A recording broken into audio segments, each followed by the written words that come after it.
നമ്മൾ കൊരിന്ത്യർ ലേഖനത്തിന്റെ പഠനത്തിലാണല്ലോ ഈ തിങ്കളാഴ്ച രാവിലെ സമയം ചെലവഴിക്കുന്നത്. കൊരിന്ത്യർ ലേഖനത്തിന്റെ 12-ാം അധ്യായമാണ് ഇന്ന് നമ്മൾ കാണാൻ പോകുന്നത്. 1 കൊരിന്ത്യർ ലേഖനം 12-ാം അധ്യായം. ഇത് വളരെ പ്രധാനപ്പെട്ട ഒരു അധ്യായമാണ്. എന്തുകൊണ്ട് ഇത് വളരെ പ്രധാനപ്പെട്ട അധ്യായമാണെന്ന് വെച്ച് കഴിഞ്ഞാൽ ഇത് കൃപാവരങ്ങളെക്കുറിച്ചുള്ള ഒരു അധ്യായമാണ്. ഈ അധ്യായത്തിൽ ഒത്തിരി നമ്മുടെ സഭയുടെ നടത്തിപ്പിനെ കുറിച്ചും കൃപാവരങ്ങളുടെ വിവേചനത്തെക്കുറിച്ചും കൃപാവരങ്ങളുടെ ഉപയോഗങ്ങളെക്കുറിച്ചൊക്കെയുള്ള ഒത്തിരി കാര്യങ്ങളുണ്ട്. നമുക്ക് പൗലോസ് പറഞ്ഞു തുടങ്ങുന്നത് എങ്ങനെയാണെന്ന് നമുക്ക് ശ്രദ്ധിക്കാം. സഹോദരന്മാരെ, ആത്മീക വരങ്ങളെക്കുറിച്ച് നിങ്ങൾക്ക് അറിവില്ലാതിരിക്കരുതെന്ന് ഞാൻ ആഗ്രഹിക്കുന്നു. ആത്മീക വരങ്ങൾ, കൃപാവരങ്ങൾ എന്താണ് എന്ന് നമ്മൾ അറിഞ്ഞിരിക്കണം. കാരണം അറിവില്ലായ്മ കൊണ്ടുണ്ടാകുന്ന അനേകം അപകടങ്ങൾ നമ്മുടെ ചുറ്റും നമ്മൾ കണ്ടിട്ടുണ്ട്. അതുകൊണ്ട് ആത്മീയ കൃപാവരങ്ങളെക്കുറിച്ച് എന്താണ് വചനം പറയുന്നത് നമ്മൾ മനസ്സിലാക്കേണ്ടത് ആവശ്യമാണ്. ഇവിടെ 2 തരത്തിലുള്ള ആത്മീയതയെക്കുറിച്ച് പറഞ്ഞുകൊണ്ടാണ് പൗലോസ് ആരംഭിക്കുന്നത്. ജാതികളായിരുന്ന കാലത്ത് നമ്മൾ, നിങ്ങൾ എന്നാണ് പൗലോസ് പറയുന്നത്. നമുക്ക് വേണമെങ്കിൽ അങ്ങനെ പറയാം, നമ്മൾ. കാരണം നമ്മളെല്ലാവരും ഒരു കാലത്ത് ജാതികളായിരുന്നു. ജാതികളായിരുന്ന കാലത്ത് നിങ്ങൾ നടത്തിയപ്പോൾ വിഗ്രഹങ്ങൾ എടുക്കൽ പോവുക പതിവായിരുന്നു, നിങ്ങൾ അറിയുന്നുവല്ലോ. അപ്പം നിങ്ങളെ നടത്തിയതുപോലെ ആരെ നടത്തുന്നത്? നമ്മുടെ അറിവും നമ്മുടെ മനസാക്ഷിയും ഒക്കെ നമ്മളെ നടത്തിക്കൊണ്ടിരുന്നത് വിഗ്രഹങ്ങളുടെ അടുത്തേക്കായിരുന്നു. എന്നാൽ ഇനി നമ്മളെ നടത്തുന്നത് ദൈവാത്മാവിലാണ്. അപ്പോൾ നമ്മുടെ മനസ്സോ എത്ര നല്ലതാണെങ്കിലും നമ്മൾ പണ്ടുകാലത്ത് നടന്നുകൊണ്ടിരുന്നത് മോശം വഴികളിലൂടെയാണ്. എന്നാൽ ഇപ്പോൾ ദൈവത്തിൻ്റെ ആത്മാവ് നമ്മളെ നടത്തുന്നു. ഈ ദൈവത്തിൻ്റെ ആത്മാവ് തന്നെയാണ് നടത്തുന്നതെന്ന് എങ്ങനെ അറിയാം ചോദിച്ചു കഴിഞ്ഞാൽ അതിൻ്റെ ഇവിടെ ഉത്തരം പറയുന്ന 3-ാം വാക്യത്തിലാണ്. ആകയാൽ ദൈവാത്മാവിൽ സംസാരിക്കുന്നവനല്ലാതെ ദൈവാത്മാവിൽ സംസാരിക്കുന്നവൻ ആരും യേശു ശപിക്കപ്പെട്ടവനെന്ന് പറയുകയില്ല, പരിശുദ്ധാത്മാവിലല്ലാതെ യേശു കർത്താവ് എന്ന് പറയുവാൻ ആർക്കും കഴിയുകയുമില്ല എന്ന് ഞാൻ നിങ്ങളെ ഗ്രഹിപ്പിക്കുന്നു. അപ്പോൾ ഇത് നമ്മൾ അത്യാവശ്യമായിട്ട് അറിഞ്ഞിരിക്കേണ്ട ഒരു കാര്യമാണ്. യേശുവിനെ ഉയർത്തുന്ന ആത്മാവാണ് പരിശുദ്ധാത്മാവ്. പരിശുദ്ധാത്മാവിൻ്റെ ഉദ്ദേശം തന്നെ ക്രിസ്തുവിലൂടെ നമ്മൾ ദൈവത്തെ അറിയുക എന്നുള്ളതാണ്. ഇപ്പോൾ കർത്താവിനെ വെളിപ്പെടുത്തുന്ന ദൈവത്തിൻ്റെ സ്വഭാവം എന്തെന്ന് വെളിപ്പെടുത്തരികയാണ് ദൈവത്തിൻ്റെ ആത്മാവ് ചെയ്യുന്നത്. അപ്പോൾ അതിനെതിരെയുള്ള ഒരു പ്രവൃത്തിയിലും ദൈവത്തിൻ്റെ ആത്മാവ് ഒരിക്കലും ഏർപ്പെടുന്നില്ല. ഒരിക്കലും യേശു ക്രിസ്തുവിനെ ശപിക്കപ്പെട്ടവനെന്നോ കുറഞ്ഞവനെന്നോ അല്ലെങ്കിൽ ഏതെങ്കിലും രീതിയിൽ അപമാനമുണ്ടാക്കുന്ന രീതിയിൽ ഒരിക്കലും ദൈവത്തിൻ്റെ ആത്മാവ് പ്രവർത്തിക്കുകയില്ല. എപ്പോഴും കർത്താവിനെ ഉയർത്തുകയാണ് പരിശുദ്ധാത്മാവ് ചെയ്യുന്നത്. കഴിഞ്ഞ ദിവസം എൻ്റെ ഒരു സഹോദരൻ, നിങ്ങൾക്കറിയാവുന്ന ആളാണ്, പേര് പറയുന്നില്ല, ഒരു എസ്റ്റാബ്ലിഷ്ഡ് ചർച്ചിലെ പാസ്റ്ററോട് സംസാരിക്കാൻ, ട്രഡീഷണൽ പെന്തക്കോസ്റ്റൽ. അതുപോലെ നിങ്ങളിങ്ങനെ വിദ്വേഷം വെച്ചുകൊണ്ടിരിക്കരുത്, നിങ്ങൾ ക്ഷമിക്കണം, എല്ലാവരും ക്ഷമിക്കണമെന്നല്ലേ, സഹോദരനോട് ക്ഷമിക്കണമെന്നല്ലേ കർത്താവ് യേശു ക്രിസ്തു പറഞ്ഞിരിക്കുന്നു വെച്ചപ്പം അദ്ദേഹം പറഞ്ഞ മറുപടി എന്താണെന്നറിയാം? അത് യേശു ക്രിസ്തു യഹൂദന്മാരോട് പറഞ്ഞതാണ്. ഞാൻ അന്നേരം ചിന്തിക്കുകയായിരുന്നു, ശരിക്കും നമ്മളൊരു 5-6 വർഷം കൂടെ കഴിഞ്ഞാൽ, ഒരു 10-20 വർഷമെങ്കിലും കഴിയുമ്പം യേശു കർത്താവ് ഇങ്ങനെ പറഞ്ഞെന്നെങ്ങാനും സഭയെ പറഞ്ഞാൽ അടി കിട്ടാനുള്ള സാധ്യതയുണ്ട്. ഞാനപ്പോൾ ആലോചിക്കുകയും ചെയ്തു, ഇത് എന്തുകൊണ്ടാണ് ആ പാസ്റ്റർ അങ്ങനെ പറഞ്ഞതെന്ന് വെച്ച് കഴിഞ്ഞാൽ, അദ്ദേഹം ഈ ഗേറ്റ് മിനിസ്ട്രീസ് എന്ന് പറഞ്ഞൊരു ദുരുപദേശ സംഘത്തിൻ്റെ പ്രസംഗത്തിന് ഇടയ്ക്കിടയ്ക്ക് കൂടാറുണ്ട്. അത് ദുരുപദേശമെന്ന് അറിയാൻ വയ്യ, കാരണം ഉപദേശം അറിയാമെങ്കിലല്ലേ ദുരുപദേശം എന്താണെന്ന് അറിയത്തുള്ളൂ. അപ്പം ഇവരവിടെ പോയിരുന്നുകൊണ്ട് എന്താ, പൗലോസ് മാത്രമേ ഉള്ള അപ്പോസ്തലൻ, നമ്മളോട് സംസാരിച്ചിട്ടുള്ള യേശു ക്രിസ്തു ഒരു യഹൂദ ഗുരുവായിരുന്നു, ഇതൊക്കെ പഠിച്ചിട്ടാണ് ഈ തട്ടിവിടുന്നത്. അപ്പം ഇങ്ങനെയുള്ള സ്വാധീനങ്ങൾ അനേകം കടന്നു വരുന്ന സമയത്ത് യേശു ക്രിസ്തുവിനെ ഉയർത്താതെ തള്ളിക്കളയുന്ന, കർത്താവിൻ്റെ ടീച്ചിങ്സിനെ അവഗണിക്കുന്ന ഒരു വലിയ സംഘം നമ്മുടെ ഇടയിൽ ഉണ്ടായി വരുന്നുണ്ട്. തന്നെയുമല്ല, നമ്മുടെ സഭകളിൽ നിന്നൊക്കെ യേശു കർത്താവിൻ്റെ വചനം ഇല്ലാതായിട്ട് ഒത്തിരി നാളുകളായി. കർത്താവിനെ കുറിച്ച് പറയാതായിട്ട് എത്രയോ നാളുകളായി. വളരെ അപൂർവം ചർച്ചകളിലാണ് യേശു ക്രിസ്തുവിനെ കുറിച്ച് പറയുന്നത്. അതെല്ലാ ചർച്ചകളിലും എല്ലാ തരത്തിലുള്ള ഡിനോമിനേഷൻസിൽ യേശു ക്രിസ്തുവിനെ കുറിച്ച് പറയുകയും ഉയർത്തുകയും ചെയ്യുന്ന സഭകളുണ്ട്, ഇല്ലെന്നല്ല. പക്ഷെ പൊതുവെ നമ്മൾ നോക്കുമ്പോൾ കർത്താവ് is not an important figure. നമ്മുടെ വിശ്വാസത്തിൽ ഒരു പ്രധാനപ്പെട്ട ആളല്ലാതായി കർത്താവ് മാറിയിരിക്കുന്നു. നിങ്ങളൊരു കാര്യം, നമ്മളെല്ലാവരും ഒരു കാര്യം മനസ്സിലാക്കിയിരിക്കേണ്ടത്, ഒരിക്കലും ദൈവത്തിൻ്റെ ആത്മാവ് സ്വയം പുകഴാൻ ആഗ്രഹിക്കുന്നില്ലെന്ന് മാത്രമല്ല, ദൈവത്തിൻ്റെ ആത്മാവ് ഒരിക്കലും സ്വയമേ ഉയർത്തുന്നുമില്ല. ഒരു ശുശ്രൂഷയിലൂടെ ക്രിസ്തുവിനെ ഉയർത്തുകയാണ് ചെയ്യുന്നത്. നമ്മിൽ വസിക്കുവാൻ വേണ്ടി ദൈവത്തിൻ്റെ ആത്മാവിനെ നൽകുമ്പോൾ അതിലേറ്റവും അത്ഭുതകരമായിട്ട് എനിക്ക് തോന്നിയ ഒരു പ്രവാചകൻ്റെ ആത്മാവ് പ്രവാചകനെ കീഴടങ്ങിയിരിക്കുന്നു പറയുന്ന പോലെ നമ്മളെ നിർബന്ധിക്കാതെ, നമ്മളെ ശ്വാസം മുട്ടിക്കാതെ, നമ്മളെ ബോധം കെടുത്താതെ, നമ്മളെ തെറിപ്പിച്ച് വീഴിക്കാതെ, സൗമ്യമായും സാവധാനമായും നമ്മോട് സംസാരിക്കുന്ന, ദാസ്യ രൂപത്തിൽ ശുശ്രൂഷിക്കുന്ന യേശുക്രിസ്തു എങ്ങനെ ശുശ്രൂഷിച്ചു അതുപോലെ തന്നെ ദാസ്യ രൂപത്തിൽ മന്ദസ്വരത്തിൽ സംസാരിക്കുന്ന ആത്മാവിനെയാണ് നമ്മുടെ ഹൃദയത്തിൽ ദൈവം തന്നിരിക്കുന്നത്. ആ ശബ്ദം കേൾക്കുക എന്നുള്ളത് വളരെ പ്രധാനമാണ്. ദൈവത്തിൻ്റെ ആത്മാവ് നമ്മോട് പറയുന്നത് എന്താ എന്ന് നമ്മൾ ശ്രദ്ധിക്കേണ്ടത് ആവശ്യമാണ്. അതൊരിക്കലും സ്വയം ഉയർത്തുന്ന കാര്യമല്ല പറയുന്നത്, എപ്പോഴും ക്രിസ്തുവിനെ ഉയർത്തുന്ന കാര്യമാണ്. കാരണം ക്രിസ്തുവിൻ്റെ മണവാട്ടിയെ ഒരുക്കാൻ വേണ്ടിയാണ് ആത്മാവ്, ദൈവമായ ആത്മാവ് നമ്മുടെ ഇടയിൽ ഇപ്പോൾ വസിക്കുന്നത്. അപ്പോൾ ദൈവത്തിൻ്റെ ആത്മാവ് നമ്മളെ നടത്തുന്നു. അതാണ് ഏറ്റവും പ്രധാനപ്പെട്ട കാര്യം. We need to understand that and we need to glorify the Lord for that. The Holy Spirit leads us to Christ-likeness. തലയോളം നമ്മളെ വളർത്തി, പരിജ്ഞാനത്തിൽ വളർത്തി, ക്രിസ്തുവിൻ്റെ തലയോളം എത്തിക്കുന്ന, ഓരോ അവയവങ്ങളെയും എത്തിക്കുന്ന ഒരു ശുശ്രൂഷയാണ് ദൈവത്തിൻ്റെ ആത്മാവ് ചെയ്യുന്നത്. അതിനുവേണ്ടിയാണ് ഈ കൃപാവരങ്ങളെ തരുന്നത്. ക്രിസ്തുവിൻ്റെ ദാനത്തിനൊത്തവണ്ണം എന്നാണ് കൃപാവരങ്ങളെക്കുറിച്ച് പറയുന്നത്. അപ്പോൾ എന്തിനാണ് കൃപാവരങ്ങൾ എന്ന് ചോദിച്ചു കഴിഞ്ഞാൽ, കൃപാവരങ്ങളുടെ ഡിസ്കഷനോട് നമ്മൾ വരുന്നേ ഉള്ളൂ. എന്തിനാണ് കൃപാവരങ്ങൾ എന്ന് ചോദിച്ചു കഴിഞ്ഞാൽ അതിൻ്റെ പ്രധാനപ്പെട്ട കാരണം നമുക്ക് ക്രിസ്തുവിൻ്റെ ദാനത്തിനൊത്തവണ്ണമുള്ള നിറവുണ്ടാവുക എന്നുള്ളതാണ്. പരിശുദ്ധാത്മാവ് ക്രിസ്തുവിൽ വസിച്ചപ്പോൾ ക്രിസ്തുവിൻ്റെ എന്ത് രീതിയിലുള്ള പെർഫെക്ഷനാണോ ക്രിസ്തുവിനുണ്ടായിരുന്നത്, അതേ പെർഫെക്ഷൻ നമുക്ക് തരാൻ വേണ്ടിയാണ് ആത്മാവ് നമ്മിൽ വസിക്കുന്നത്. അപ്പോൾ ഓരോ കൃപാവരവും ക്രിസ്തുവിനൊത്ത പോലെയാണ്. ഓരോ കൃപാവരവും ക്രിസ്തുവിന് തുല്യമാണ് എന്ന് പറഞ്ഞു കഴിഞ്ഞാൽ നമ്മളൊരു അവയവമേ ആവുന്നുള്ളൂ, പക്ഷെ ക്രിസ്തുവിൻ്റെ ശരീരത്തിൽ അവയവമാണ്. ഒരാളെ ഉപദേഷ്ടാവായി തിരഞ്ഞെടുക്കുമ്പോൾ, അല്ലെങ്കിൽ സുവിശേഷകനായി തിരഞ്ഞെടുക്കുമ്പോൾ, അല്ലെങ്കിൽ അതിഥികളെ സൽക്കരിക്കുന്നവനായി തിരഞ്ഞെടുക്കുമ്പോൾ, അല്ലെങ്കിൽ സഹായം ചെയ്യുന്നവനെ തിരഞ്ഞെടുക്കുമ്പോൾ, അവിടെയെല്ലാം ക്രിസ്തുവിൻ്റെ ദാനം തന്നെയാണ് നമുക്കും തരുന്നത് എന്നുള്ളതാണ്. എന്തിനാണ്? ക്രിസ്തുവിൻ്റെ ശരീരത്തോട് നമ്മളെ ചേർക്കുന്നതിന് വേണ്ടി. അപ്പം മാനുഷികമായത് പോരാ, ദൈവികമായത് വേണം, യേശുക്രിസ്തുവിന് അനുരൂപമായത് വേണം. അപ്പോൾ എല്ലാം കൂടെ ഒരാളിലേക്ക് കൊടുത്തു കഴിഞ്ഞാൽ യേശുക്രിസ്തു തന്നെയായി പോകും. അങ്ങനെയല്ല കർത്താവ് പണിയുന്നത്. ഓരോരുത്തരിലും ഈ കൃപാവരത്തിൻ്റെ സമൃദ്ധി അവയവങ്ങൾ എന്ന ആ ഒരു വ്യാഖ്യാനം അനുസരിച്ചാണ് നൽകുന്നത്. അപ്പോൾ ഇതിനകത്ത് ചില കോമൺ ഫാക്ടേഴ്സ് ഉണ്ട്. അത് എപ്പോഴും നമ്മൾ ഊന്നി പറയേണ്ട കാര്യമാണ്. എഫെസ്യ ലേഖനത്തിൽ അങ്ങനെ ഊന്നി പറയുന്നുണ്ട്. വിശ്വാസം ഒന്ന്, പ്രത്യാശ ഒന്ന്, കർത്താവ് ഒരു. പക്ഷെ ഇവിടെ ഒരൊറ്റ കാര്യം മാത്രമാണ് പറയുന്നത്. 3 കാര്യങ്ങളാണ് പറയുന്നത്. ആത്മാവ്, കർത്താവ്, ദൈവം. ത്രിയേക ദൈവത്തെക്കുറിച്ച് മാത്രമേ പറയുന്നുള്ളൂ. എന്തൊക്കെയാണ്? 4-ാം വാക്യത്തിൽ പറയുന്നു, കൃപാവരങ്ങളിൽ വ്യത്യാസമുണ്ടെങ്കിലും ആത്മാവ് ഒന്നത്രേ. ശുശ്രൂഷകളിൽ വ്യത്യാസമുണ്ടെങ്കിലും കർത്താവ് ഒരുവൻ. വീര്യപ്രവൃത്തികളിൽ വ്യത്യാസമുണ്ടെങ്കിലും എല്ലാവരിലും പ്രവർത്തിക്കുന്ന ദൈവം ഒരുവൻ തന്നെ. അപ്പോൾ ഇവിടുത്തെ യൂണിറ്റി എന്ന് പറയുന്നത് ട്രിനിറ്റിയിലുള്ള യൂണിറ്റിയാണ്. ആത്മാവ് കർത്താവിനെ വെളിപ്പെടുത്തുന്നു, കർത്താവ് പിതാവിനെ വെളിപ്പെടുത്തുന്നു. അപ്പോൾ ആ ഒരു ശുശ്രൂഷയെക്കുറിച്ചാണ് ഈ വാക്യങ്ങളിൽ പറയുന്നത്. അപ്പോൾ നമ്മൾ ശ്രദ്ധിക്കേണ്ട ഒരു കാര്യം, നമ്മുടെ യൂണിറ്റി എന്ന് പറയുന്നത് നമ്മളെല്ലാം വിശ്വസിക്കുന്ന ഒരേ കാര്യമാണ്. ഏത് കാര്യത്തിൽ? നമുക്കെല്ലാം ഒരാത്മാവേ ഉള്ളൂ, ഒരു കർത്താവേ ഉള്ളൂ, ഒരു ദൈവമേ ഉള്ളൂ. അപ്പോൾ പിതാവായ ദൈവത്തിൻ്റെ സ്നേഹം, പുത്രനായ യേശുക്രിസ്തുവിൻ്റെ കൃപ, പരിശുദ്ധാത്മാവിൻ്റെ കൂട്ടായ്മ. ഇതാണ് സാൽവേഷൻ്റെ ഓർഡർ എന്ന് പറയുന്നത്. പിതാവിൻ്റെ സ്നേഹത്തിൽ പുത്രൻ്റെ കൃപയാണ്, പരിശുദ്ധാത്മാവിൻ്റെ സഹവാസത്താൽ നമ്മൾ വിശദീകരിക്കപ്പെടുകയും കർത്താവിൻ്റെ അടുത്തേക്ക് തേജസ്കരിക്കപ്പെട്ടവരായി ചെല്ലുകയും ചെയ്യും. ഇതാണ് നമ്മുടെ ആശീർവാദം, അല്ലേ? കർത്താവായ യേശുക്രിസ്തുവിൻ്റെ കൃപയും പിതാവായ ദൈവത്തിൻ്റെ സ്നേഹവും പരിശുദ്ധാത്മാവിൻ്റെ കൂട്ടായ്മ. അപ്പോൾ ഇത് നമ്മളെ പണിതെടുക്കുന്ന ഒരു കാര്യമാണ്. അപ്പോൾ കൃപാവരങ്ങളിൽ വ്യത്യാസമുണ്ട്, ശുശ്രൂഷകളിൽ വ്യത്യാസമുണ്ട്, വീര്യപ്രവൃത്തികളിൽ വ്യത്യാസമുണ്ട്. ഓക്കെ, കൃപാവരങ്ങൾ ശുശ്രൂഷകളാണ്, അതുപോലെ വീര്യപ്രവൃത്തികളും ശുശ്രൂഷകളാണ്. എന്നാൽ ഓരോന്നും നമ്മൾ പരിശോധിക്കുമ്പോൾ ഇതിലെല്ലാം വ്യത്യാസമുണ്ടെന്ന് നമുക്ക് മനസ്സിലാക്കാൻ പറ്റും. അപ്പോൾ കൃപാവരങ്ങൾ പലതാണെങ്കിലും എല്ലാവരിലും വ്യാപരിക്കുന്ന ആത്മാവ് ഒന്ന് തന്നെയാണ്. ചില നല്ല സഭകളിൽ ഇടയ്ക്ക് പ്രവാചകന്മാരെ വിളിക്കാറുണ്ട്. എന്താണെന്ന് വെച്ച് കഴിഞ്ഞാൽ കുറേ ആൾക്കാർക്ക് ഈ പ്രവാചകന്മാരില്ല, അത് പറ്റിയല്ല. അതുകൊണ്ടാണ് ഞങ്ങൾ ബൈബിൾ കോളേജിൽ ഇടയ്ക്കിടയ്ക്ക് പ്രവാചകന്മാരെ വിളിക്കുമായിരുന്നു, വർഷത്തിലൊരിക്കലൊക്കെ. കാരണം അവിടെ പഠിപ്പിക്കുമ്പോൾ സാർമാർ ഇതിനെതിരെയൊക്കെ മുന്നറിയിപ്പ് തരുമെങ്കിലും അവസാനം കുറച്ച് ആൾക്കാർക്ക് എന്തായാലും എത്ര പറഞ്ഞാലും മുന്നറിയിപ്പ് കിട്ടില്ല. അവരെപ്പോഴും പ്രവാചകന്മാരെ ആഗ്രഹിക്കും.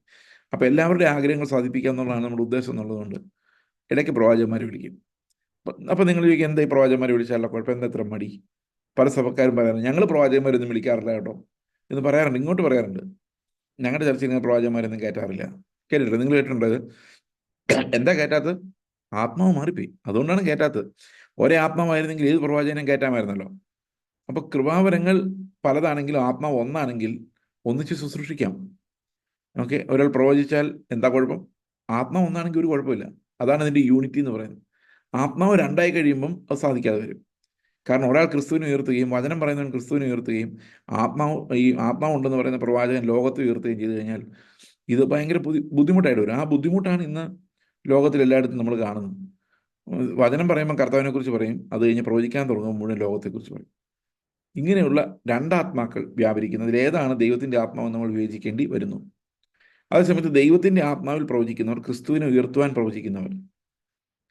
ഓക്കെ, അങ്ങനെ ആ ഒരു പ്രവചന വരമുണ്ടെങ്കിൽ നമുക്കത് ഒരേ ആത്മാവിലുള്ള പ്രവചനം എന്ന് പറയാൻ പറ്റും. ഇപ്പം നമ്മുടെ സഭയിൽ ഒരു പ്രവചനം ഉണ്ടാകുന്നു, അത് മാനുഷികമായ വ്യാഖ്യാനങ്ങളിലൂടെ വന്നു കഴിഞ്ഞാൽ ഒരിക്കലും അംഗീകരിക്കാൻ സാധിക്കില്ല. കാരണം we know the higher revelation of Christ. നമുക്ക് കർത്താവിൻ്റെ ഉന്നതമായ വെളിപ്പാട് അറിയാം ഫ്രം ദ ബൈബിൾ. അവിടെ ഒരു പ്രവാചകൻ വന്നിട്ട് നാളെ അത് ചെയ്തു എന്ന് പറഞ്ഞു കഴിഞ്ഞാൽ നമ്മൾ മൈൻഡ് ചെയ്യാൻ പോകുന്നില്ല. കാരണം അങ്ങനെ അത് ഒരു ആവശ്യമല്ല. നാളെ എന്തറിയണം, എന്ത് ചെയ്യാം. അപ്പോൾ രണ്ടാത്മാവായിട്ട് വരും. അതേസമയം നമ്മുടെ ചർച്ചിൽ ഒരു പ്രവാചകൻ എഴുന്നേറ്റാൽ പ്രവാചകൻ എന്ത് ചെയ്യണം? ക്രിസ്തുവിനെ കൂടുതൽ ആഴമായിട്ട് വെളിപ്പെടുത്തണം, അല്ലെങ്കിൽ കൂടുതൽ ഒരു ഇടുക്ക് വഴി കാണിച്ചു തരണം. അല്ലെങ്കിൽ കർത്താവ് ചെയ്യുമായിരുന്ന ഒരു പ്രവൃത്തികൾ നമുക്ക് മനസ്സിലാകാതിരുന്നത് സഭ ചെയ്യേണ്ടത് എന്തെങ്കിലും ഉണ്ടെങ്കിൽ അത് വെളിപ്പെടുത്തി തരണം. ഓക്കെ, അതല്ലാതെ മാനുഷികമായതിലേക്ക് തിരിഞ്ഞാൽ ഉടനെ തന്നെ നമുക്കതിനെ വിവേചിക്കാൻ പറ്റും. അപ്പോൾ ആത്മാവ് ഒന്ന് തന്നെയാണെന്ന് മാത്രമല്ല, ഈ യൂണിറ്റിയെക്കുറിച്ച് പറയുമ്പോൾ തന്നെ നമ്മൾ ചിന്തിക്കേണ്ട ഒരു കാര്യം, അതിൻ്റെ ഒരു ഫങ്ഷൻ അതിൻ്റെ 3-ാം വാക്യത്തിലുണ്ട്. യേശുവിനെ കർത്താവ് എന്ന് പറയുവാൻ ആത്മാവ് ഉള്ളവർക്ക് മാത്രമേ സാധിക്കുകയുള്ളൂ എന്നുള്ള കാര്യം. അപ്പോൾ അത് നമ്മൾ ഒരു പക്ഷേ നമ്മൾ അങ്ങനെ അങ്ങ് അക്ഷരാർത്ഥത്തിൽ എടുത്താൽ അതിനകത്ത് ചില കുഴപ്പങ്ങളുണ്ട്. കാരണം യേശുവിനെ കർത്താവെ കർത്താവെ എന്ന് വിളിച്ചിട്ടും യേശുവിനെ അറിയാത്ത ഒത്തിരി ആൾക്കാരുണ്ട്, ആത്മാവില്ലാതിരുന്ന ഒത്തിരി ആൾക്കാരുണ്ടായിരുന്നു. അപ്പോൾ ആത്മാവില്ലാതെയും ആളുകൾ കർത്താവെ കർത്താവ് എന്ന് പറയുന്നതായിട്ട് നമുക്ക് കാണാം. അതായത് മത്തായിയുടെ സുവിശേഷം 7-ാം അധ്യായത്തിൽ കർത്താവെ കർത്താവ് എന്ന് വിളിക്കുന്ന ഏവനുമല്ല ഞാൻ നിങ്ങൾ ഒരു നാളും അറിഞ്ഞിട്ടില്ല എന്ന് പറയുമ്പോൾ അതിനർത്ഥം ദൈവത്തിൻ്റെ ആത്മാവ് ഒരിക്കലും അവരുടെ ഉള്ളിൽ ഉണ്ടായിരുന്നില്ല എന്നാണ്. അപ്പോൾ അവരും കർത്താവെ കർത്താവ് എന്ന് വിളിക്കുകയും ഭൂതങ്ങളെ പുറത്താക്കുകയും ചെയ്യുന്നുണ്ട്. ഓക്കെ, അപ്പോൾ ഇവിടെ നമ്മൾ കാണുന്നത് ഈ യേശു ക്രിസ്തുവിനെ കൺഫസ് ചെയ്യാൻ ദൈവത്തിൻ്റെ ആത്മാവില്ലാതെ പറ്റില്ല എന്ന് പറയുന്നത് എന്ത് പശ്ചാത്തലത്തിലാണ്?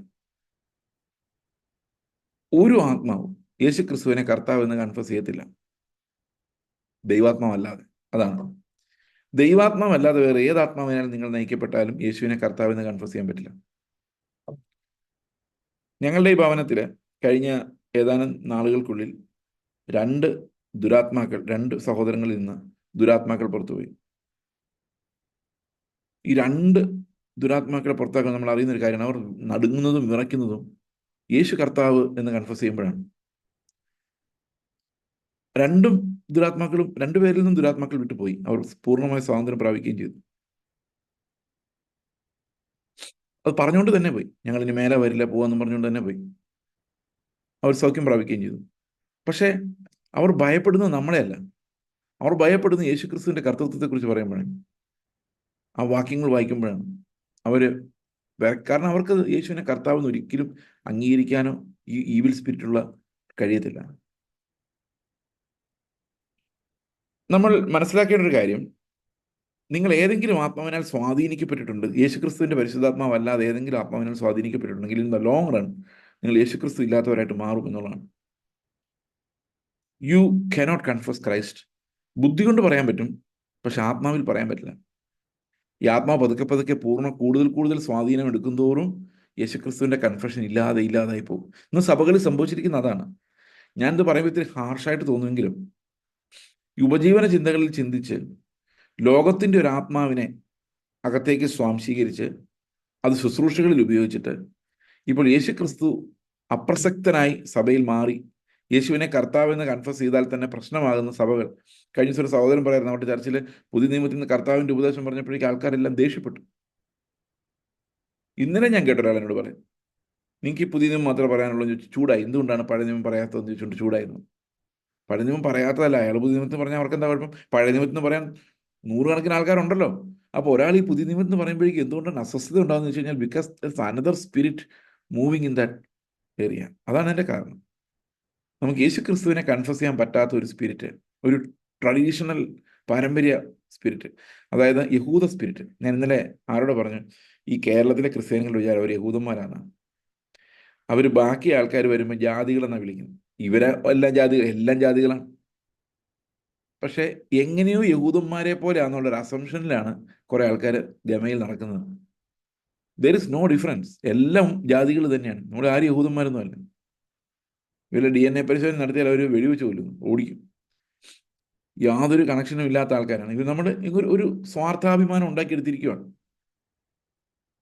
എന്നിട്ട് ഇസ്രായേൽ മക്കൾ പെരുമാറുന്ന പോലെ പെരുമാറും. അവരൊരു ബോംബ് പൊട്ടിച്ച് 4 പേരെ കൊന്നു കഴിഞ്ഞാൽ ഭയങ്കര സന്തോഷമാണ്.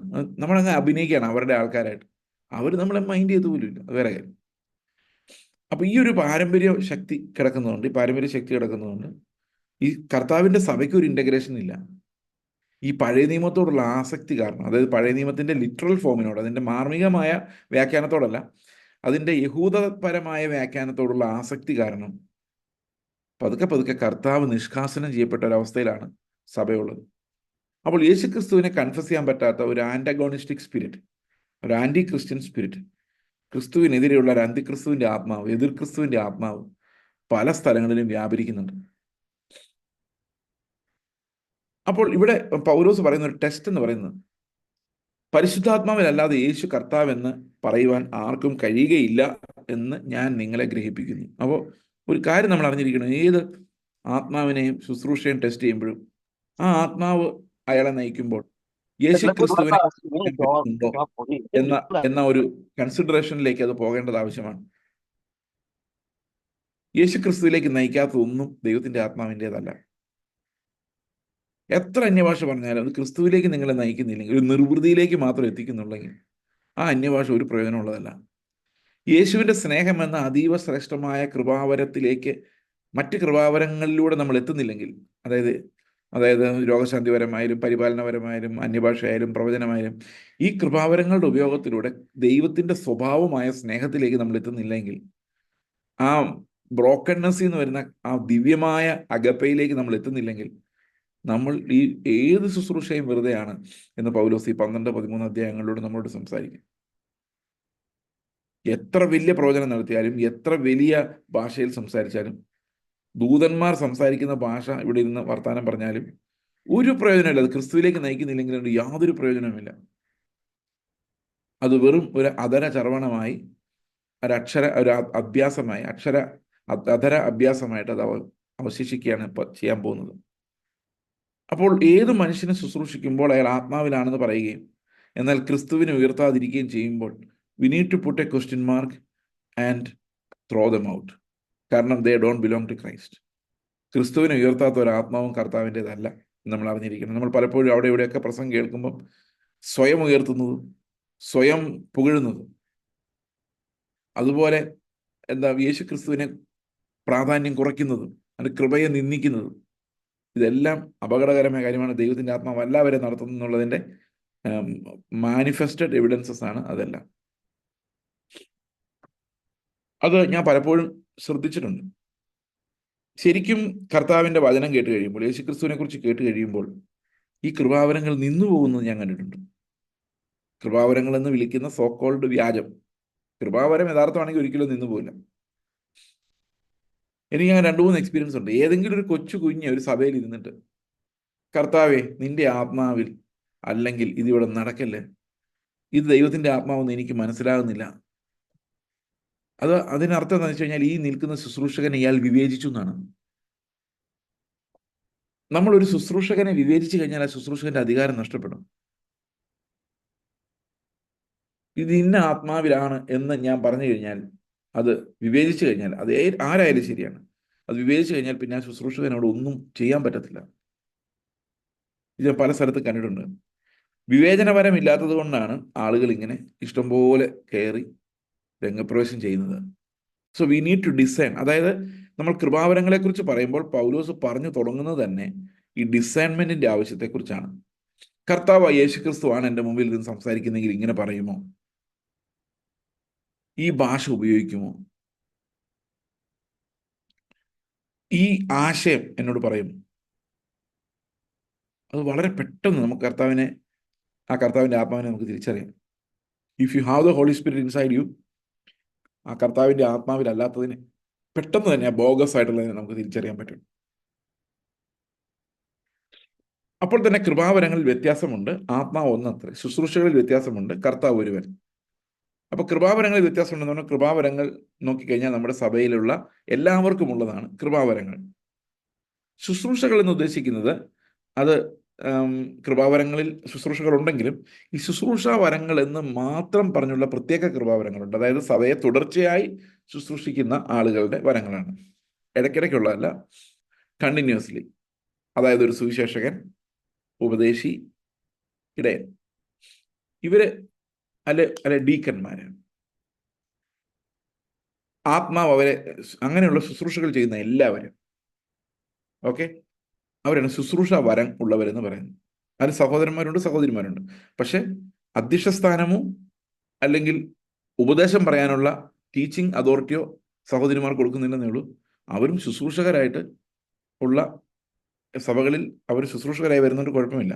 It is allowed in the Bible. കാരണം നമുക്കറിയാം ഫേബ ഒരു ശുശ്രൂഷക്കാരിയായിരുന്നു. അതുപോലെ പ്രിസ്കില്ല ഒത്തിരി പേരെ കർത്താവിൽ നടത്തിയ ഒരാളാണ്. അങ്ങനെ അനേക ശുശ്രൂഷകരുണ്ട്.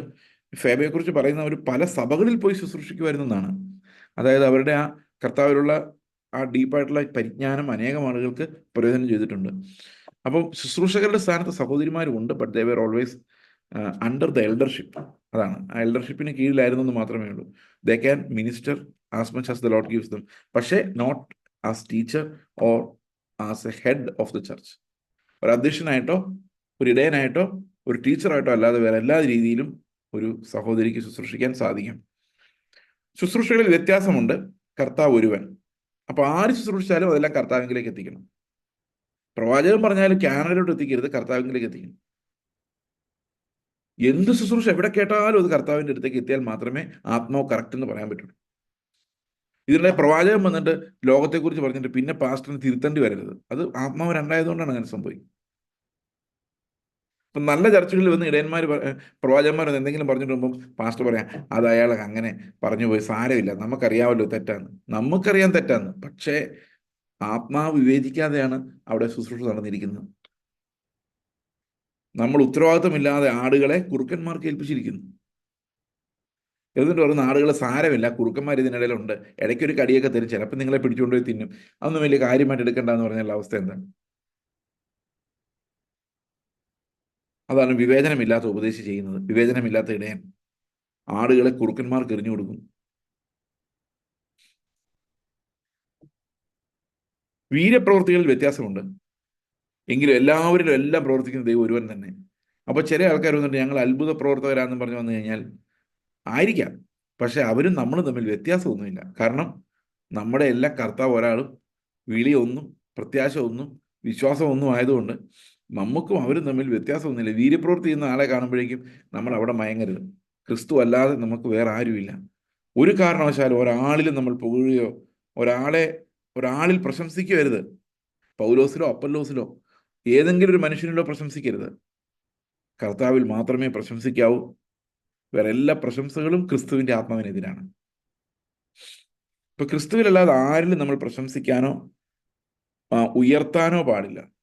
എന്നാൽ കർത്താവിൻ്റെ ശുശ്രൂഷ ചെയ്യുന്ന ആൾക്കാരെ നിങ്ങൾ അതിനനുസരിച്ചുള്ള ബഹുമാനം, അത്രയേ ഉള്ളൂ. അതായത് അവർ പറയുന്ന കേൾക്കണം എന്നുള്ളതുകൊണ്ട് ആ ഒരു ബഹുമാനമല്ലാതെ അതിൽ കൂടുതലൊരു മനുഷ്യൻ എന്നുള്ള രീതിയിൽ they are just like you എന്ന് നമ്മൾ അറിഞ്ഞിരിക്കണം. Do not be captivated by the charisma of these preachers. അവരുടെ കരിസ്മ അല്ലെങ്കിൽ അവരുടെ ആ പ്രകടനത്തിലൂടെ അവർ ഉണ്ടാക്കിയെടുക്കുന്ന ഓറ, ഇത് ഒരു കാരണവശാലും നമ്മളെ വശീകരിക്കാൻ ഇടയാക്കരുത്. They are also human beings. ഞാൻ എപ്പോഴും പറയാറുണ്ട്, എത്ര വലിയ ആളായാലും, ട്രംപ് ആയാലും മോഡി ആയാലും ഞാനായാലും രാവിലെ എഴുന്നേറ്റ് പല്ല് തേച്ചില്ലെങ്കിൽ പ്രശ്നമാണ്. We are all same human stuff. ശരിയല്ലേ? പനി വന്നാലും തീർന്നു, എല്ലാം പോസിറ്റീവ് മൂടി പാരസെറ്റമോളും കഴിച്ച് കിടക്കാനേ ട്രംപിനും പറ്റുള്ളൂ, എനിക്കും പറ്റുള്ളൂ, ആർക്കും പറ്റുള്ളൂ. ഈ പറയുന്ന അത്ഭുത രോഗശാന്തിക്കാർക്കും അതേ പറ്റുള്ളൂ. Because we are all basically human beings. There is nothing good in any one. Okay, അപ്പോൾ വീര്യപ്രവൃത്തികൾ ചെയ്യുന്നവർ എന്നുള്ള രീതിയിൽ നമ്മുടെ ആളുകളുടെ അടുത്തേക്ക് അങ്ങ് ഒഴുകാൻ പാടില്ല. ഇന്ന് സഭകളിൽ പലയിടത്തും വീര്യപ്രവൃത്തികളുടെ ഒരു മേലാപ്പ് ഉണ്ട്. അപ്പോൾ കാണുമ്പോൾ വീര്യപ്രവൃത്തികൾ ഉണ്ടെന്നുള്ളൊരു ചിന്ത വരും. വീര്യപ്രവൃത്തികൾ ഉണ്ടെന്നുള്ള വേറെ കാര്യം. ഒരേ ആൾ തന്നെ ക്യാൻസർ മാറിയെന്ന് പറഞ്ഞ് 4 സ്റ്റേജിൽ 4 പാസ്റ്റർമാർ കൈവച്ചിട്ടാണ് എന്ന് പറഞ്ഞ് സാക്ഷ്യം പറഞ്ഞ് ആരൊക്കെ പിടിച്ചിട്ടിട്ടുണ്ട്. ഇപ്പം ഞാനിവിടെ നിന്നിട്ട് എൻ്റെ വയറുവേദന മാറി. ഇപ്പം ക്രിസ്റ്റിയുടെ എക്സാമ്പിൾ വേണം എടുക്കാം. ഇപ്പം ഹെർണിയ മാറിയ അവസ്ഥയിലാണ് ക്രിസ്റ്റിയൽ. പ്രാർത്ഥിച്ച് മാറി എന്ന് പറഞ്ഞ് 4 അടുത്ത് പോയി സാക്ഷ്യം, ക്രിസ്റ്റിയുടെ കാര്യമല്ല ഞാൻ പറയുന്നത്, എക്സാമ്പിൾ പറഞ്ഞ 4 അടുത്ത് പോയി പറഞ്ഞു കഴിഞ്ഞാൽ ഇവരെ ആര് ശ്രദ്ധിക്കുന്നു? ആര് ശ്രദ്ധിക്കുന്നില്ല. ഇങ്ങനെ ഒരേ സ്ഥലത്ത് തന്നെ പല രോഗശാന്തികളുടെ സാക്ഷ്യം പറയുന്ന ആൾക്കാർ ഇഷ്ടം പോലെയുണ്ട്. അതുകൊണ്ട് ഈ വീര്യപ്രവൃത്തികളൊക്കെ ശരിക്കും നടക്കുന്നുണ്ടോ എന്നൊന്നും ആരും അറിയുന്നില്ല, ചിന്തിക്കുന്നില്ല. പക്ഷെ ഉണ്ടെന്നുള്ളൊരു അസംഷനാണ്. അതുകൊണ്ട് എന്താ ആൾക്കാർ ചെയ്യുന്നതെന്ന് വെച്ച് കഴിഞ്ഞാൽ, കയ്യിലുള്ള പൈസ മുഴുവൻ എടുത്ത് ഈ വേളാങ്കണ്ണി പോകുന്ന പോലെ, അല്ലെങ്കിൽ ശബരിമലയ്ക്ക് പോകുന്ന പോലെ ഒരു തീർത്ഥാടനത്തിന് പോവാണ്. എങ്ങോട്ടാണെന്നറിയാം? അത്ഭുത പ്രവർത്തകയായ മാതാവിൻ്റെ അടുത്തേക്കല്ല, അത്ഭുത പ്രവർത്തകനായ ഒരു ഉപദേശിയുടെ അടുത്തേക്ക്. രണ്ടും തീർത്ഥാടനമാണ്. കാശ് കൊണ്ട് എവിടെ ഇടണം? മാതാവിന് 5 രൂപ കൊടുത്തോ 50 രൂപ കൊടുത്തോ മാതാവിന് തിരിച്ചറിയാൻ പറ്റില്ല, കാരണം മാതാവ് അവിടെ ഇല്ല. എന്നാൽ ഇവരങ്ങനെയല്ല. ഇവർ 5 കൊടുത്താലും 50 കൊടുത്താലും 5000 കൊടുത്താലും അവർക്ക് തിരിച്ചറിയാം. അപ്പോൾ വീര്യപ്രവൃത്തികൾ വെച്ചാണ്, അല്ലെങ്കിൽ വീര്യപ്രവൃത്തികളുടെ ഒരു ഒരു ഹാലോ വെച്ചിട്ടാണ്, ഒരു ഓറ വെച്ചിട്ടാണ് ഈ ആൾക്കാരെ ഇവർ വശീകരിക്കുന്നത്. ഈ വശീകരണത്തിൽ വിട്ടുപോകുന്ന ഈയാമ്പാറ്റകൾ പോലെ മനുഷ്യർ ഇതിൻ്റെ പിന്നാലെ. നമ്മൾ പലപ്പോഴും ചിന്തിക്കില്ലേ, എങ്ങനെയാണ് ഈ വേളാങ്കണ്ണിയിലൊക്കെ ഇത്ര ആൾക്കാർ പോകുന്നത്, എങ്ങനെയാണ് ഈ തീർത്ഥാടനത്തിന് ഇത്ര ആൾക്കാർ ഇറങ്ങിത്തിരിക്കുന്നത്? ഞാൻ പലപ്പോഴും ആലോചിച്ചിട്ടുണ്ട്. ചില ആൾക്കാർ വടിയും കുടയും ചുമന്നുകൊണ്ട് കിലോമീറ്ററുകൾ നടന്ന് രാത്രിയൊന്നോ പകലൊന്നും ഇല്ലാതെ മലയാറ്റൂർ കുരിശും ചുമന്നുകൊണ്ട് പോകുന്നത് ഞാൻ കണ്ടിട്ടുണ്ട്. ഞാൻ ആലോചിച്ചിട്ടുണ്ട്, എന്തുമാണ് എൻ്റെ കർത്താവെ, ഒറ്റ നിമിഷം കൊണ്ട് എൻ്റെ പാപങ്ങൾക്കായി കർത്താവ് മരിച്ചു, ദൈവമേ എൻ്റെ പാപങ്ങളെ ക്ഷമിച്ചതിനായിട്ട് സ്തോത്രം. ആ വിശ്വസിച്ചാൽ തീരാവുന്ന കേസിന് വേണ്ടി ഇവർ നടക്കുന്ന നടപ്പ് ഞാൻ ആലോചിച്ചു. എനിക്ക് 1 കിലോമീറ്റർ നടക്കുന്ന ഇപ്പോൾ ആലോചിക്കാൻ വയ്യ. ഇവർ ഈ നടക്കുന്നത് ആലോചിക്കുമ്പം മിക്കതും പാവങ്ങളാണ്. എന്തേലും നടക്കും. ഈ പ്രാവശ്യമെങ്കിലും തോമാശായന് എന്നോട് ഒരു കരുണ തോന്നും. ഇത്ര നാൾ നടന്നിട്ട് ഒരു പ്രയോജനം ഉണ്ടായില്ല, ഇപ്രാവശ്യമെങ്കിലും നടക്കുമെന്ന് വിചാരിച്ച് പാവങ്ങൾ പല ചവിട്ട. ഇതേ പരിപാടി തന്നെയാണ് പെന്തിക്കോസിലും ഈ ന്യൂ ജനറേഷൻ കൾട്ടുകളിൽ നടക്കുന്നത്. അവർ ഉള്ള കാശ് മുഴുവൻ ചെലവാക്കി വളരെ ദൂരം തിരുവനന്തപുരത്ത് നിന്നൊക്കെ വണ്ടി വിളിച്ച് വരികയാണ് രാവിലെ. എന്തിനാ? തീർത്ഥാടനം, നടുവേദന മാറണം. സെയിം സ്പിരിച്വാലിറ്റി, സെയിം റിലീജിയോസിറ്റി, ഇതൊരു വിവേചനമില്ലാതെ. പിന്നെ ഇതിനകത്ത് കുറച്ച് ഭക്തിയുടെ ഭാവമുള്ളത് കൊണ്ട്, എവിടേക്കോ പണ്ടൊക്കെയോ ആരൊക്കെയോ സത്യോപദേശം പ്രസംഗിച്ചത് കൊണ്ട് ഇത് എങ്ങനെയോ മാന്യവൽക്കരിക്കപ്പെട്ടു എന്ന് മാത്രമേ ഉള്ളൂ നമ്മുടെ ഇടയിൽ. അതല്ലാതെ there is nothing different. Okay. ഇപ്പം ഇവിടെ നമ്മൾ മനസ്സിലാക്കേണ്ട കാര്യം, വീര്യപ്രവൃത്തികൾ വ്യത്യാസമുണ്ടെങ്കിലും എല്ലാവരിലും, ഒരു വീര്യപ്രവൃത്തിയും ചെയ്യാത്ത നിങ്ങളിലും എന്നിലും അവരിലും ഇവരിലും എല്ലാം വ്യാപരിക്കുന്നത് ഒരേ ദൈവം തന്നെയാണ്, ഒരേ ആത്മാവ് തന്നെയാണ്. വീര്യപ്രവൃത്തികൾ ചിലരെ കൊണ്ട് ചെയ്യിപ്പിക്കുന്നു മാത്രമേ ഉള്ളൂ. ദൈവത്തിൻ്റെ പരമാധികാരമാണ്. അതിനകത്ത് അയാൾ പ്രശംസ അർഹിക്കുന്നില്ല എന്നാണ് കൊരിന്ത്യർ ലേഖനത്തിലൂടെ പൗലോസ് നമ്മളോട് പറയുന്നത്. എത്ര പറഞ്ഞാലും കേട്ടാലും നമ്മൾ പിന്നെയും പിന്നെയും വഞ്ചിക്കപ്പെടും എന്നുള്ളത് കൊണ്ട് മനുഷ്യരുടെ പിന്നാലെ പോകുന്നുള്ളതുകൊണ്ട്, ഇവിടെ ഉള്ളവരെ കുറിച്ചല്ല ഞാൻ പറയുന്നത്, പൊതുവെ അങ്ങനെയാണ് ഈ ലോകത്ത് നമ്മൾ കാണുന്നത്. എന്ത് പറഞ്ഞു കൊടുത്താലും they will flock to these people who do mighty works. ഇനിയുള്ള കാര്യം നമ്മൾ ശ്രദ്ധിക്കണം. എന്നാൽ ഓരോരുത്തരും ആത്മാവിൻ്റെ പ്രകാശനം പൊതുപ്രയോജനത്തിനായി നൽകപ്പെടുന്നു. ഇപ്പോൾ എന്തിനാണ് ദൈവം ഒരു കൃപാവരം നൽകുന്നത്? കൃപാവരം എപ്പോഴും നൽകുന്നത് പൊതുപ്രയോജനത്തിനായിട്ടാണ്. അതായത് ശരീരത്തിൻ്റെ വളർച്ചയ്ക്ക് വേണ്ടിയാണ്. അതിലൊരു അവയവത്തിൻ്റെ വളർച്ചയ്ക്ക് വേണ്ടിയായിരിക്കും, അല്ലെങ്കിൽ അത് ആ ശരീരത്തിൻ്റെ ആത്മിക വർധനയ്ക്ക് വേണ്ടിയാണ് നമുക്ക് മനസ്സിലാക്കാം. ഓക്കെ. അപ്പോൾ ഓരോരുത്തരും ആത്മാവിൻ്റെ പ്രകാശനം പൊതുപ്രയോജനത്തിനായി നൽകപ്പെടുന്നു. പക്ഷേ ഇന്ന് നമ്മൾ ആലോചിച്ചെങ്കിൽ ഓരോരുത്തരും ആത്മാവിൻ്റെ വരം കിട്ടുന്ന അവനവൻ്റെ പ്രയോജനത്തിനാണ്. എന്താ പ്രയോജനം എന്നറിയോ? കൃപാവരം ഉണ്ടെന്ന് പറഞ്ഞു കഴിഞ്ഞാൽ പിന്നെ അവർ ഭയങ്കരമായിട്ട് പ്രയോജനം അനുഭവിക്കും. It is commercialized everywhere. എവിടെയും ദൈവത്തിൻ്റെ കൃപ. ഈവൻ ഉപദേഷ്ടാവിൻ്റെ വരം പോലും, അല്ലെങ്കിൽ ഇടയശുശ്രൂഷ, എല്ലാം കൊമേഴ്സ്യലൈസ്ഡ് ആണ്. അത് അവരുടെ എന്തോ മിടുക്കാണ് എന്നുള്ള രീതിയിലാണ് ഇത് കച്ചവടത്തിന് ഉപയോഗിക്കുന്നത്. ഓക്കെ. അപ്പോൾ ഈ പൊതുപ്രയോജനത്തിനായി നൽകപ്പെടുന്നത്, ഒരു സഭയിലെ ഓരോ അവയവങ്ങളെ ശുശ്രൂഷിക്കാൻ വേണ്ടി നൽകപ്പെടുന്ന, പൊതുപ്രയോജനത്തിനായി നൽകപ്പെടുന്ന ആ ഒരു കൃപാവരത്തെ സ്വാർത്ഥ ലാഭത്തിനായി ഉപയോഗിക്കുന്നു. ഞാനൊരു ദിവസം ഒരു IPC ശുശ്രൂഷക സമ്മേളനത്തിൽ പ്രസംഗിച്ചപ്പോൾ ഞാൻ പറഞ്ഞു, പാസ്റ്റർമാർ പല ആൾക്കാരും ദീർഘകാലം ഉപവാസം എടുത്ത് പ്രാർത്ഥിക്കുന്ന ഒരു പ്രവചനവരെങ്കിലും കർത്താവെ തരണമേ, രക്ഷപ്പെട്ടു പോകാൻ വേറെ ഒരു വഴിയുമില്ല. എന്തെങ്കിലും രോഗശാന്തി വരുമോ പ്രവചനം വരുമോ ആൾക്കാർ ഉരുട്ടി വീഴിക്കുന്ന എന്തെങ്കിലും ഒരു കൃപ എനിക്ക് തന്നു കഴിഞ്ഞാൽ കർത്താവെ എനിക്ക് വെച്ച് പിടിച്ചൊക്കെ പോകാൻ പറ്റും. കാരണം 4 പേര് വിളിക്കണമെങ്കിൽ, ശുശ്രൂഷ തരണമെങ്കിൽ, എൻ്റെ ശുശ്രൂഷ വലുതാവണമെങ്കിൽ വചനം പറയാൻ ഒന്നാമത് അറിയത്തില്ല, സത്യോപദേശം എന്താണെന്ന് അറിയാം, രക്ഷിക്കപ്പെട്ടിട്ട് പോലുമില്ല. പക്ഷെ ഇങ്ങനെ ഈ എന്തെങ്കിലും ഒരു കൃപാവരം തരുവാണെങ്കിൽ ഇങ്ങനെ ധ്യാനിച്ച് 40 ദിവസമൊക്കെ വരുന്ന ഉപവാസം എടുത്ത് ഇവരെന്തെങ്കിലുമൊക്കെ സംഘടിപ്പിക്കും എന്ന് പറഞ്ഞു കഴിഞ്ഞാൽ നമുക്കറിയാമല്ലോ, ഈ ധ്യാനത്തിനും മെഡിറ്റേഷനൊക്കെ അതിൻ്റെതായ പവറുകളുണ്ട്. ഓക്കെ. അപ്പോൾ ഈ ആ, എന്താ പറയുന്നത്, ഇങ്ങനെയുള്ള സ്വപ്നങ്ങൾ, ഞാൻ ഈ രസകരമായ ഒരു കാര്യം പറയാം കേട്ടോ. ഇത് ഇത്തിരി തമാശയുള്ള കാര്യമാണ്. നമ്മുടെ ചർച്ചിലെ ഗണേശനും സിനുവിനും ഒരു കുഞ്ഞുണ്ടായി, നിങ്ങൾക്ക് എല്ലാവർക്കും അറിയാം എന്ന് വിചാരിക്കുന്നു. അപ്പോൾ ഞാനൊരു സ്വപ്നം കാണുന്നു. ഈ സ്വപ്നം കൊണ്ട് ഒരു പ്രയോജനമില്ല, വെറും പൊട്ട സ്വപ്നമാണ്. സ്വപ്നം കാണുന്നതെന്ന് വെച്ച് കഴിഞ്ഞാൽ അവർ കൊല്ലം ഉപാസന ഹോസ്പിറ്റലാണ് കിടക്കുന്നത്. അപ്പം ഞാൻ കാണുന്ന സ്വപ്നം ഇങ്ങനെയാണ്. അവർ കൊല്ലം ഉപാസന ഹോസ്പിറ്റലല്ല. ഒരാൾ എന്നോട് പറയുക സ്വപ്നത്തിൽ. പിന്നെ ഞാൻ സ്വപ്നത്തിൽ ചോദിക്കുക, അത് ഡോക്ടർ കണ്ണൻസ് ഹോസ്പിറ്റലാണ്. ഞാൻ പിന്നെ ഡോക്ടർ കണ്ണൻസ് ഹോസ്പിറ്റൽ, അങ്ങനെ ഒരു ഹോസ്പിറ്റലുണ്ടോ? ഷോ, ഇത് ഭയങ്കര കഷ്ടമായല്ലോ. അപ്പോൾ ഞങ്ങൾ കുഞ്ഞിനെ കാണാൻ പോയപ്പം ഉപാസന ഹോസ്പിറ്റലിൽ തന്നെയാണ്. അപ്പം സ്വപ്നം തെറ്റാണല്ലോ, തെറ്റാണല്ലോ. പക്ഷേ അവിടുത്തെ മെഡിക്കൽ റെക്കോർഡ് നോക്കിയപ്പോൾ അവിടെ ഡോക്ടർ ഡി കണ്ണൻ്റെ പേരിൽ ഒരു മെഡിക്കൽ റിപ്പോർട്ട് അവിടെ ഇരിക്കുന്നു. അയാൾ അവിടുത്തെ കാർഡിയോളജിസ്റ്റാണ്. ഈ സ്വപ്നം കൊണ്ട് എന്തെങ്കിലും പ്രയോജനം ലോകത്തിൽ ആർക്കെങ്കിലും ഉണ്ടോ?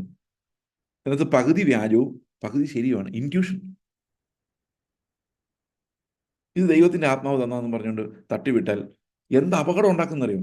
ഭയങ്കര അപകടം ഉണ്ടാക്കുന്നത്. ഇപ്പം ഞാൻ പറയാണ്, ഇത് ശരിക്കും ഡോക്ടർ കണ്ണൻസ് ഹോസ്പിറ്റൽ എന്ന് പറഞ്ഞു കഴിഞ്ഞാൽ നിങ്ങൾക്ക് എന്തോ കാർഡിയോളജി പ്രോബ്ലം ഉണ്ട്, അവിടെ പോകണമെന്ന് പറയുന്ന പോലെ ആയി പോകുന്നത്. ഒന്ന് ആലോചിച്ച് നോക്കി. എന്തെങ്കിലും ഇൻഡ്യൂഷൻ കിട്ടിയാൽ അതനുസരിച്ച് തട്ടിവിടും. ഇത് ചെറുപ്പത്തിലെ ഒക്കെ ഇങ്ങനെയുള്ള പല കാര്യങ്ങളും ഞാൻ വിശ്വാസി വരുന്നതിന് മുമ്പ് കണ്ടിട്ടുണ്ട്. ഒരു ദിവസം ഞാൻ രാത്രി ഉറങ്ങാൻ കിടന്നപ്പം, നിങ്ങൾക്ക് പലർക്കും ഇങ്ങനത്തെ അനുഭവങ്ങൾ കാണും, സ്വപ്നം കണ്ട. പക്ഷെ ഇപ്പം വിശ്വാസികളായതുകൊണ്ട് ഇതെല്ലാം ആത്മാവ് കാണിച്ചെന്ന് പറഞ്ഞിരിക്കുമായിരിക്കും. ഈ വിശ്വാസി വരുന്നതിന് മുമ്പ് ഒരു ദിവസം ഞാൻ അടിമാലിൽ എൻ്റെ അങ്കിളുടെ വീട്ടിൽ കിടക്കുകയാണ്. അപ്പോൾ രാവിലെ എനിക്ക് കോട്ടയത്ത് പോകണം. ഇപ്പോൾ രാവിലെ എഴുന്നേറ്റ് കോട്ടയത്ത് പോകാൻ വേണ്ടി കിടന്ന് ഉറങ്ങിയ സമയത്ത് മുഴുവൻ ഈ കോട്ടയത്തേക്ക് ഞാൻ വണ്ടിയിൽ പോയിക്കൊണ്ടിരിക്കുക, ബസ്സിൽ, ഉറക്കത്തിൽ. അന്ന് ഞാൻ പോയ വഴി, ബസ്സിലിരുന്ന സീറ്റ് ഉൾപ്പെടെ എല്ലാ സ്വപ്നത്തിൽ കണ്ട പോലെ തന്നെയായിരുന്നു. ഞാൻ അത്ഭുതപ്പെട്ട ഓരോ കാര്യങ്ങളും. പക്ഷെ അന്ന് വിശ്വാസി പോലില്ല. അതങ്ങനെ കണ്ടുകൊണ്ട് എന്ത് പ്രയോജനം? ഒരു പ്രയോജനമില്ല, ഒരു പ്രയോജനം. അതായത് നമുക്കിങ്ങനെ മനസ്സിന് പല കഴിവുകളുണ്ട്. ചില ആൾക്കാർ ചില സ്വപ്നം കണ്ട് അതുപോലെ നടക്കും. ഇതെല്ലാം ദൈവത്തിൻ്റെ ആത്മാവാണെന്നും പറഞ്ഞുകൊണ്ട് പറഞ്ഞാലുള്ള കുഴപ്പം, ഇതിനകത്ത് തെറ്റും കാണും ശരിയും കാണും. ഒരു ദിവസം എനിക്ക് പ്രിയപ്പെട്ട ഒരാൾ മരിച്ചു പോയിട്ട് ഞാൻ സ്വപ്നം കണ്ടു. ഭയങ്കര ഞെട്ടിപ്പിക്കുന്ന സ്വപ്നമായിരുന്നു. എഴുന്നേറ്റ് കുറേ നേരം കൊണ്ട് ഇപ്പോഴായാലും ജീവിച്ചിരിപ്പുണ്ട്, ഒരു കുഴപ്പമില്ല. ഇത് ഞാൻ കണ്ടിട്ട് 20 വർഷമായി. എന്ത് ചെയ്യും? അത് വല്ലതും പുള്ളിയോട് പോയി പറഞ്ഞാൽ ഞാൻ പറഞ്ഞൊന്നുമില്ല. കാരണം എനിക്കറിയാം സ്വപ്നം എന്ന് പറഞ്ഞാൽ ഇതുപോലെ ഡിസെപ്റ്റീവ് ആയിട്ടുള്ളൊരു പരിപാടി. ഇങ്ങനെയൊക്കെയാണ് ആൾക്കാർ ഓരോന്നും തട്ടിവിടുന്നത്. ഒരാളെ കാണുമ്പോൾ ഉള്ളൊരു ഇൻഡ്യൂഷൻ, അത് കുറേ പ്രാക്ടീസ് ആയി കഴിയുമ്പോൾ നല്ലപോലെ കണ്ടുപിടിക്കാൻ പറ്റും. ഓ, അയാൾ പറഞ്ഞ എല്ലാം കറക്റ്റായിരുന്നു ബ്രദറെ എന്ന് അവസാനം പറയും. ഓക്കെ. അപ്പോൾ ഈ പല ഇൻഡ്യൂഷൻസും അത്രേ ഉള്ളൂ എന്ന് നമ്മൾ അറിഞ്ഞിരിക്കണം. അപ്പോൾ കുറേ നാളിങ്ങനെ പ്രാക്ടീസ് ചെയ്തും മെഡിറ്റേഷനിൽ പോയി ഇങ്ങനെയുള്ള പല കാര്യങ്ങൾ ആർജിച്ചെടുത്ത് ഇപ്പം മെൻ്റലിസം പഠിപ്പിക്കുന്ന ഒരു കോഴ്സുണ്ട്, 1500 രൂപ കണ്ടേ ഉള്ളൂ. മെൻ്റലിസം എന്ന് പറഞ്ഞു കഴിഞ്ഞാൽ നിങ്ങൾ ചിന്തിക്കുന്ന കാര്യം പഴയകാലങ്ങളെല്ലാം നിങ്ങളുടെ ഓർമ്മയിൽ കൊണ്ടുവന്നിട്ട് അത് നിങ്ങളുടെ ബോഡി ലാംഗ്വേജ് വെച്ച് വായിച്ചെടുക്കുന്ന സയൻസാണത്. ഭയങ്കര അത്ഭുതമാണ്. പക്ഷെ അതൊരു സയൻസ്, അത് പഠിച്ചെടുക്കുക. 1500 രൂപയുള്ളത് പഠിക്കാനുള്ള കോഴ്സിന്. ഇനി ഞാനിത് പറഞ്ഞെന്ന് പറഞ്ഞിട്ട് നിങ്ങളാരും മെൻ്റലിസം പഠിച്ചിട്ട് പ്രവാചകന്മാരായിട്ട് വന്നേക്കരുത് കേട്ടോ. കാരണം ഇതെല്ലാം ഭയങ്കര പൊട്ടൻഷ്യൽ, എത്ര പേരെ വേണമെങ്കിലും ചതിക്കാനുള്ള പൊട്ടൻഷ്യൽ ഉള്ള പരിപാടികളാണ്. ഓക്കെ. അപ്പോൾ ഇവിടെ പറയുന്ന ഈ ഡിസ്ട്രിബ്യൂഷൻ ഓഫ് ഗിഫ്റ്റ്സിനെ കുറിച്ചാണ് ഇത് പറയുന്നത്. എങ്ങനെയാണ് ഈ ഗിഫ്റ്റുകൾ ഡിസ്ട്രിബ്യൂട്ട് ചെയ്യപ്പെട്ടിരിക്കുന്നത്? ഒരുത്തന് ആത്മാവിനാൽ ജ്ഞാനത്തിന്റെ വചനവും മറ്റൊരുത്തന് അതേ ആത്മാവിനാൽ പരിജ്ഞാനത്തിന്റെ വചനവും നൽകപ്പെടുന്നു. ഈ ജ്ഞാനവും പരിജ്ഞാനവും തമ്മിലുള്ള വ്യത്യാസം എന്താണെന്ന് നമുക്ക് ലോകത്തിന്റെ എക്സാമ്പിൾസ് വെച്ച് പറയാം. അപ്പോൾ അത് കഴിയുമ്പോൾ ആത്മീകമായ എക്സാമ്പിൾ നമുക്ക് മനസ്സിലാവും. ആത്മീകമായ എക്സാമ്പിൾ വരുമ്പോൾ ജ്ഞാനവും പരിജ്ഞാനവും തമ്മിൽ വലിയ ബന്ധമില്ല, സോറി, ഒരുപോലെ തന്നെയാണ്. എന്നാൽ ലോകത്തെ സംബന്ധിച്ച് ജ്ഞാനവും പരിജ്ഞാനവും തമ്മിൽ വലിയ ബന്ധമില്ല, ചിലപ്പോൾ അത് ഓപ്പോസിറ്റ് ആയിരിക്കാം. എന്നാൽ ആത്മീക ലോകത്തിൽ ജ്ഞാനവും പരിജ്ഞാനവും ഒന്ന് തന്നെ എന്ന് പറഞ്ഞാൽ ഒരേ ആത്മാവിൽ തന്നെ ആയിരിക്കും, ഒരേ ആശയത്തെ തന്നെ ആയിരിക്കും അത് പ്രതിഫലിപ്പിക്കുന്നത്. ഉദാഹരണത്തിന് ആൾക്കാരോട് പറയാറുണ്ട്, എന്നോട് പറയാറുണ്ട്, നിനക്ക് കുറച്ച് വിവരം ഉണ്ടെങ്കിലും പ്രായോഗിക ബുദ്ധിയില്ല. ഞാൻ പലപ്പോഴും സംഭവിച്ചിട്ടുള്ള കാര്യമാണ്. ഓക്കെ, പ്രായോഗിക ബുദ്ധിയില്ല എന്നുള്ള കാര്യം. കാരണം ആൾക്കാരെ വിവേചിക്കാനോ, ഞാൻ പറയുന്ന ലോകത്തിലെ സംബന്ധിച്ചുള്ള കാര്യങ്ങൾ, എന്താ ചെയ്യേണ്ടത്, ഇപ്പം തെങ്ങിൽ കയറേണ്ടത് എങ്ങനെയാണെന്ന് അറിയാവുന്ന എല്ലാവർക്കും തെങ്ങിൽ കയറാൻ പറ്റില്ലല്ലോ. പറ്റുമോ? പറ്റില്ല. നീന്തൽ അറിയാവുന്നതിൻ്റെ സയൻസിനെ കുറിച്ച് വേണമെങ്കിൽ നമുക്കൊരു പ്രഭാഷണം നടത്താം, പക്ഷെ നീന്താൻ അറിയത്തില്ല. ഓക്കെ. അതുപോലെ പിന്നെ എന്താണ് വണ്ടി ഓടിക്കേണ്ടത് എങ്ങനെ, അതിൻ്റെ ഗിയറും മാറുമ്പം ക്ലച്ച് അമർത്തണം, അല്ല ക്ലച്ച് അമർത്തിയിട്ട് വേണം ഗിയർ മാറാൻ. പഴയ മാനുവൽ വണ്ടിയുടെ കാര്യം. ഓക്കെ, അത് എത്ര അളവിൽ സ്റ്റിയറിംഗ് തിരിക്കണം, ഇതൊക്കെ അറിഞ്ഞിരുന്നാലും വണ്ടി ഓടിക്കാൻ പറ്റണമെന്നില്ല. അപ്പം ജ്ഞാനമുണ്ട്, പരിജ്ഞാനം, ദാറ്റ്സ് അനദർ തിങ്, അല്ലേ? അത് തമ്മിലുള്ള വ്യത്യാസം മനസ്സിലാക്കാൻ വേണ്ടിയാണ് ഞാൻ പറഞ്ഞത്. നമുക്കിതെല്ലാം അറിയാം, പക്ഷെ അത് പരിജ്ഞാനമായി വരിക എന്ന് പറയുന്നത് ഭയങ്കര പാടാണ്. അപ്പൊ പരിജ്ഞാനത്തിലുള്ള മറുപടിയും ജ്ഞാനത്തിലുള്ള മറുപടിയും രണ്ടും രണ്ടാണ്.